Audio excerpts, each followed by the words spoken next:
Congress leader Adhir Ranjan Chaudhary ने कहा कि मौजूदा सरकार ने मुल्क के आइन को रौंद डाला है। उन्होंने कहा कि बीजेपी पार्लियामेंट में अपना फंक्शन बना रही थी, न कि यौम आइन। उन्होंने हमारे नुमाइंदे विनीत से खास बातचीत की।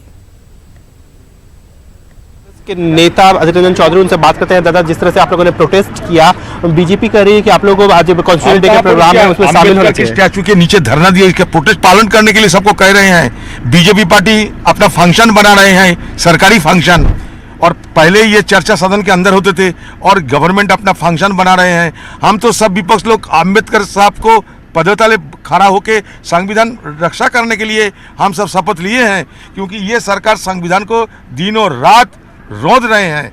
इसके खिलाफ तो हमें आवाज उठाना चाहिए। सर, इसी साथ साथ बात करें जो सुप्रीम कोर्ट का निर्णय आया, उसे कैसे देखते हैं? सुप्रीम कोर्ट का निर्णय आया तो कल फैसला हो जाएगी और सत्तारूढ़ पार्टी जो बीजेपी नहीं रहेगा, ये मैं बड़े दावे के साथ कह सकता हूँ।